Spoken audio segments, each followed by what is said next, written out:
Hello and welcome everyone to day 8 of the daily creative challenge for Photoshop. I am your host Sam Peterson and we're going to be jumping into a new challenge today. If you guys want to join the challenge, let me show you how to do that. You can go on over to behance.net/challenge/Photoshop and you'll see the landing page here. If you see the top part, you'll see this big blue button where you can register for the challenges. Just click that, you'll get notifications when we go live. If you want to see any challenges you have missed, they're all down here. You can click watch video to watch the replay, and you can click get started to get the starter files for all these challenges. So today we are doing materials and textures. Design text with a realistic 3D look and texture using Bevel and Emboss. So we're going to kind of do like a metallic texture with some sort of a metallic looking text with some sort of like rust texture today. Also, hello to Mercurial, everyone in the chat, Ferry, Lisa, Susan, Frank, Chad, I saw Sean in there, Valder, Tatiana, who else? Steve, I definitely saw Steve in there. General Kenobi, greetings, General. Stony, hello everyone, good to see y'all. So if you want to join these challenges, the best place to post them and to share your creations is on the Discord. So the Discord is here. You can go to the feedback section challenge to get feedback on any challenges you do. If you go to the advice section, you can ask a question. Lots of cool stuff going on here. We got mentors giving feedback. We have Ted, we got Valder giving feedback. Lots of awesome entries here. So check them out if you haven't. There's a lot of great inspiration, a lot of good feedback to get and give. So definitely give that a look. We'll be looking at that a bit more at the end of the stream. But for now, let's jump into our challenge. So I'm here in Photoshop. Let me scroll down on the chat so I can actually keep up with everything. Marcia, Chris, hello. Lorianne, Megan, welcome on in, everybody. Good to see ya. This is our second to last challenge, so only one more after today. My time at the Photoshop Daily Creative Challenge helm is coming to a close soon. But I really appreciate everyone coming out for all these. It's been a lot of fun. We still got 2 more to do, so let's get into it. So first off, I'm going to use the text tool. You'll see the big T here on the bar. Also hotkey is T. And if we click that, we can type something in. So I'm going to do all caps lock, and I'm just going to do like texture. I just want maybe like a white text for this. And I'll move this with the move tool right into the center there. So we're going to create like a 3-dimensional metallic looking text. How do we do that? Well, we double click on this texture layer here. Actually, let me get is my head in the way? Let me move this over here. All right, good. So you should be able to see the layers clearly. We have the layer styles panel now, if you double click that. So what I want to do to create this sort of metallic text is do a bevel and emboss. See this top one right here? Now there's lots of options for this. Mine are already set up, so this is mostly what I'm going to be using. We can click on the bevel and emboss to get options for it to see what we're doing exactly. So my depth is at 448%, size 24. There's lots of options here. You can try different styles. I'm going to be using inner bevel, but you can try like outer bevel. You can see how that changes it. Let me see if I can move this over here so you can see it a bit more. Outer bevel is actually a pretty cool look. You know, it kind of gives it a bit more boldness. We have emboss, which is a little bit different. It's kind of a cool look as well. You can try pillow emboss, stroke emboss. But for our purposes, I think I'm going to be doing inner bevel. I kind of like the look of that, the sharpness of the edge. Hey, Wade, what's going on? Welcome on in. Good to see you. Robert, hello, hello. So what else? Chisel hard, I think, is the one I'm going to be using. It gives a very like hard and metallic look. You can try smooth, though. It's kind of neat. It's like the edges of this are a little bit more rounded. I kind of like that. It's a slightly softer look. Chisel soft looks a little odd to me, some of this kind of striping here. So I'm going to go with chisel hard, but you can try all things with this. Depth, you can play around with that. It changes the lighting effect slightly. I think 448 for me is dialed in pretty nicely. Size as well. That's actually just going to kind of affect the size of that bevel. So if you want like the more pointed text in the middle, you can crank it up a bit. That's That's about like 140 plus for me. But if you want like a thinner bevel towards the edge, you can go down with that a bit. I think I had it at like, where did I have this? Whoops, 448 was my other one. Let's see. Yeah, I think I like it around there. 16, 17, yeah, I kind of like that edge. Now this is where you can get a lot of variables with the angle, the shading here.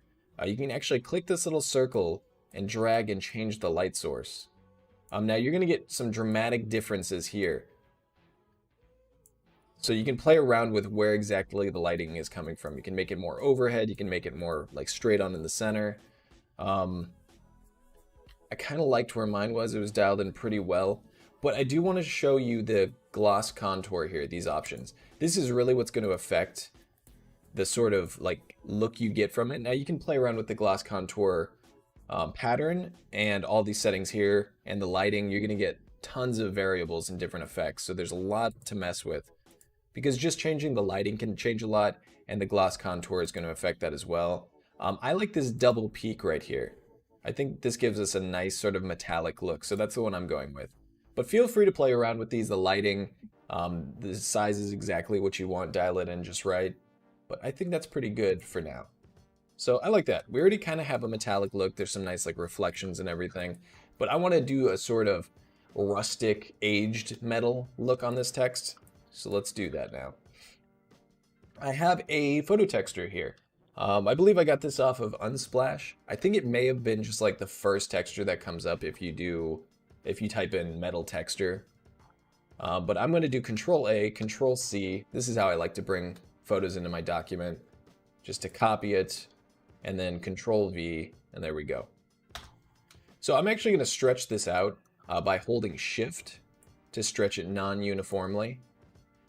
It's a texture, so it's not really going to look off too much if you stretch it a lot.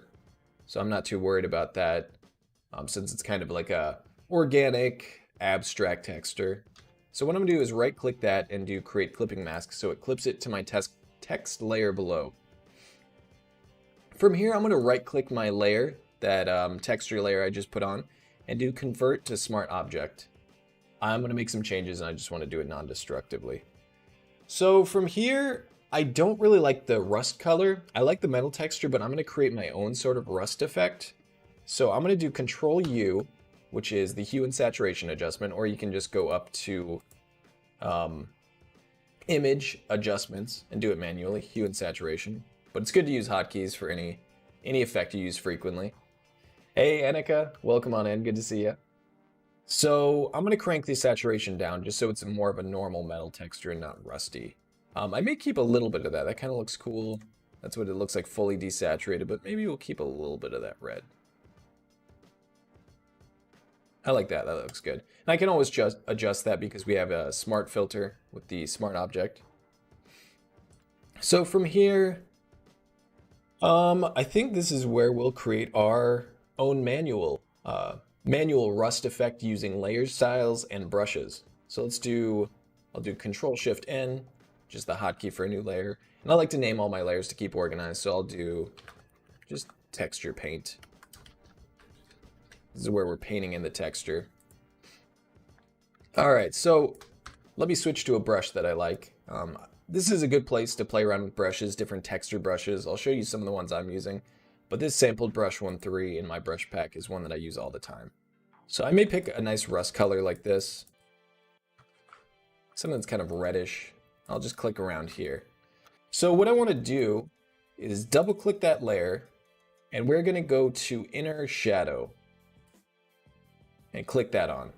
Now what I like about Inner Shadow is it creates this kind of almost like ambient occlusion-esque shadow right under the color. So it looks like it's indented. It looks like it's rusted inward a little bit, and the outer layer is overlapping it because of that shadow. So let me zoom in more to show you what I mean.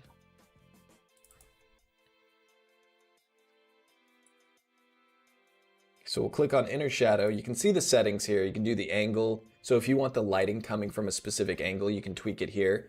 The distance is basically what it says. It seems like the layers are further or closer together. So I really like 5. I want it to be pretty close, you know, like it's just one layer that's broken off. The size is kind of the softness of that shadow. I want it to be a pretty tight shadow, like there's a hard light on it and it's just barely raised off the surface. So you can play around with those. Opacity for me is at 45. You can try tweaking that. The more you do it, the harsher it looks. You can see how harsh that is. But if you do it too much, you're going to lose that shadow effect. So I think somewhere like 45, 50, somewhere in there looks good. At least for my setup, you're going to have to play around with it and see. Now from here, I'm just going to do Control A, delete, Control D to deselect. A lot of hotkeys that I use. I'm just going to try to find a good color. Maybe something a little bit darker. That's kind of neat. Maybe a little bit more red. You can play around with this depending on the effect you're trying to get, but that looks pretty good to me. So what I'm going to do is just zoom out, scale up my brush a bit, and just click around. Now I must have let's see here. Yeah, I didn't clip it yet. So right click that layer that we just created, create clipping mask. Along with the previous texture that we added, it'll clip it to our text layer. So now I can just click around here and create this sort of rough textured look. And this is really where you can play with brushes and just have fun with it.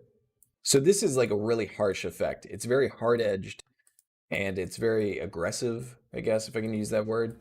But I'll show you how different brushes can have nice different effects. And the fun thing about this is if you go too far with it, you can always just erase it. So I'm going to go in with the eraser with the same brush texture. Of course, you could use a different texture as well. This is my eraser, same thing, and I can always click back in to ease it off. So it's kind of a fun push and pull exercise just to get the amount of like rust and rough look that you want. So I won't spend too long on this, but you know, just play around until you get a sort of aged, rusty effect that you like. I think this is pretty cool. So I'm going to create another layer. Actually, I'll duplicate this layer. So we already have the effects applied just how we want, but I kind of like keeping my layers separate if I want to try different effects. So we have like our big chunks of rust that are broken off in this one. I want to do some more like light texture. So I'll do Control J to duplicate this, Control A, delete, and now we have a new layer that's blank but with the same effects applied. Let's right click that, create clipping mask to make sure that is clipped as well. And this will just give me a chance to play with different brushes and not ruin what I just created. So let's try a different brush. I like this messy brush. I can get some kind of fun effects with this. Maybe I'll lower the opacity for a less aggressive, dramatic effect. And you know what? The metal texture we put on is pretty cool, but it's almost too much. So I'm going to ease off the opacity of that. Let's step back. And that original one that we put down.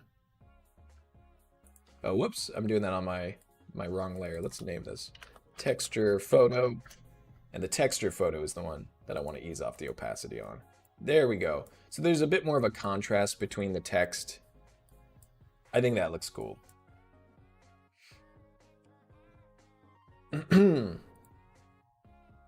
Yeah, that's pretty good. So let's do that.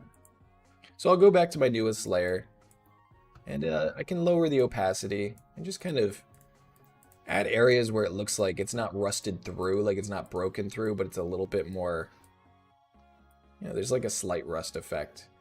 And if you need to adjust that, you know, just play with the opacity, whether you want it more dramatic or less dramatic.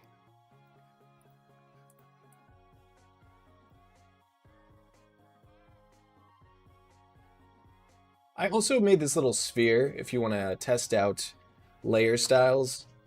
You can see the sphere layer. You may be wondering what that's about. You don't need to use this. I was just kind of playing with initially, and I thought it'd be fun to include.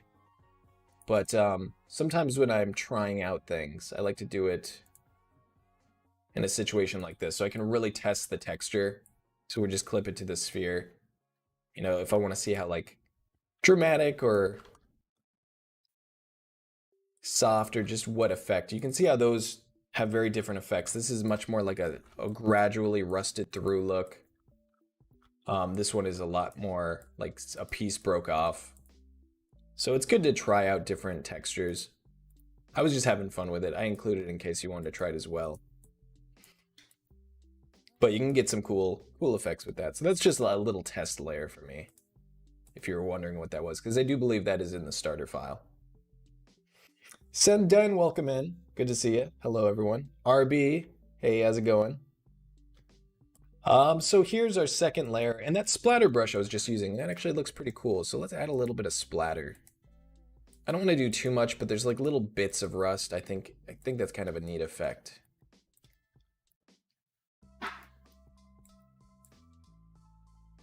And the cool thing is you can always go back after you've added all this and ask yourself, is this too much? Is this too dramatic? And if it is, you can go back and erase it. Now we have two rust layers, so let me go into the main one. Try to ease off that a bit. I feel like that might be too much in some areas. Too heavy.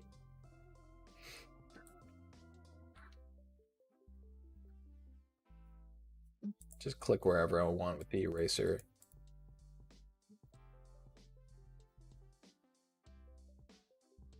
I think that looks pretty good. But at this point, it looks a little dull to me, to be honest. It's a cool effect. I like it, but it's not really like popping. It doesn't have enough contrast. So I'm going to do something you guys can maybe guess. I'm going to create a multiply layer and a color dodge layer. Now, these are my layers I use for shadow and lighting very frequently. I've used this in a lot of the previous challenges we've done. Just some of my personal favorites. You can also use a levels adjustment and just mask it exactly where you want it. You can use an exposure layer and mask that as well. But I like doing this because I can vary it on the fly with a brush. And that's a technique I'm pretty used to using. So multiply layer. I'm going to use like a very, very desaturated, about mid-tone bluish color. And I'm going to use a big soft round brush like this. Now we're going to right click this and clip it to the mask as well. We're clipping everything to our text. And maybe just do something like that. I'm going to ease off the opacity a bit. I don't want this to be too dramatic. Just to give it like a little boost. There we go. Same thing for my color dodge layer. Right click that, create clipping mask. And I'm going to choose a very dark, very desaturated, warm color, kind of an orange. Because color dodge is very powerful. You don't need to go too crazy on the brightness. If we chose a really bright color, it would look like this, you know? It blows things out pretty quickly. But if that's what you want, just be aware that it's very sensitive. Maybe I'll crank that up a bit more. That's kind of neat.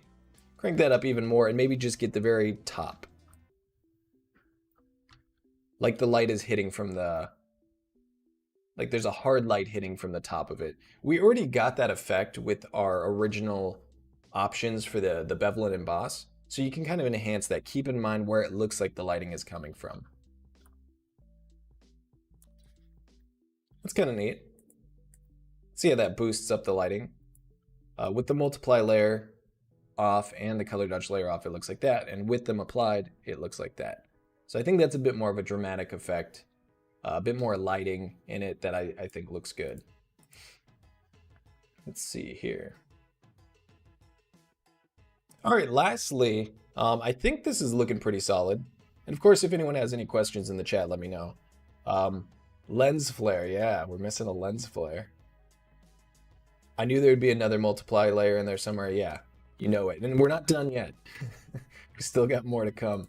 So I'm going to go ahead and duplicate. I'm going to go down to the bottom where our text layer was, and I'm going to Control J to duplicate it. I'm going to go to the bottom one, even though that's our original, just to keep my my clipping masks intact. And I'm going to right click this, and we can do a rasterized layer style. That should do it. So now we have a rasterized flattened text right there. So what I'm going to do is I'm going to go ahead and go to Edit, Transform, and Flip Vertical. We're going to do a little cast shadow. We've done this in a previous challenge as well. Maybe I'll bring it down here I'm going to lock the transparencies, this little checkerboard, which basically means you can't affect any of the pixels, or you can't affect anything outside of the existing pixels. And I'm going to do that shadow color I usually use for multiply. Let's crank our opacity to the max to make this quicker and easier. And this is just going to be the color that I'm using. Fill it all in. We can do multiply, change the blending mode up at the top to multiply. And from here, I'm just going to do a sort of free transform. So I'm going to get my move tool. I'm going to control or command click the centerpiece at the bottom. And from here, you can kind of warp it to get that shadow effect. But I think for our circumstance, the lighting looks like it's kind of coming from the top and maybe slightly the front. So instead of a cast shadow out front, which looks cool, I think that's a really neat effect.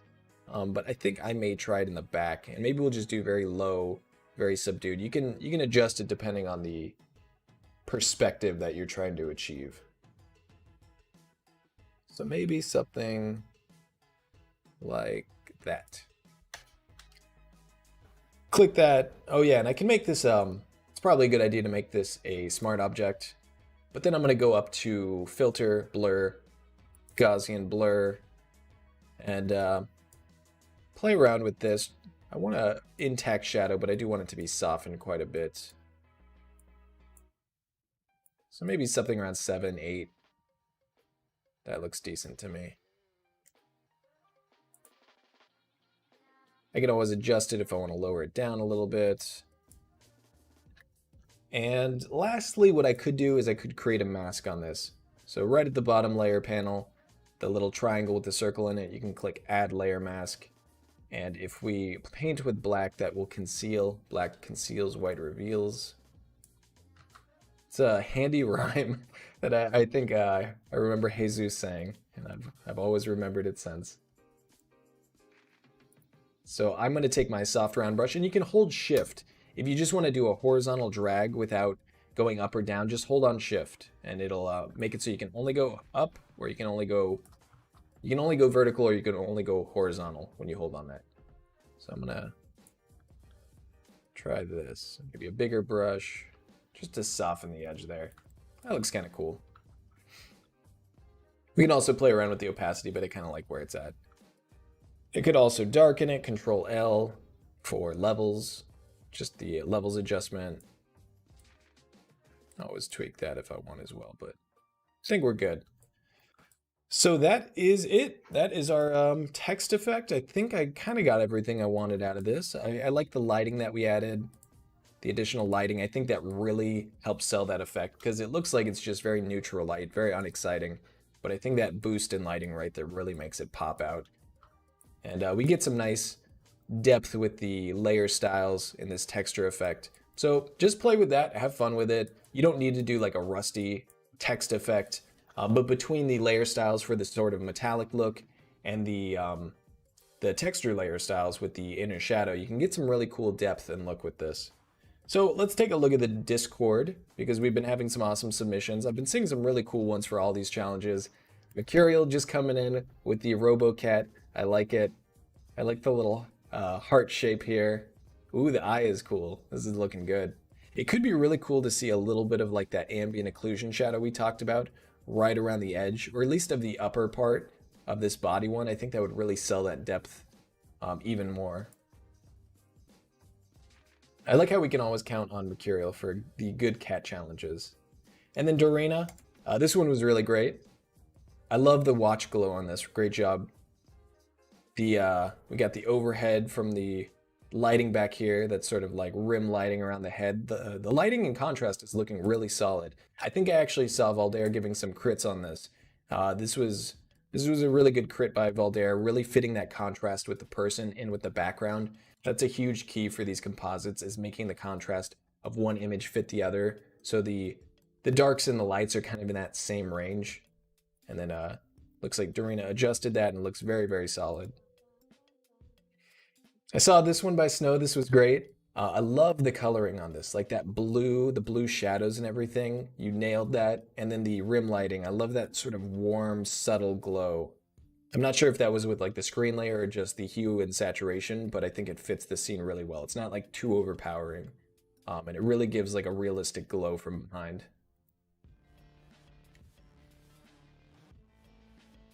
We got a cool double exposure from Sparky. I saw this one too, um, by Vibe Have. I'm not sure if I'm saying that wrong, but this is really cool. Robo human composite. The edge along the head there is very convincing. The lighting seems to work really well too between the images.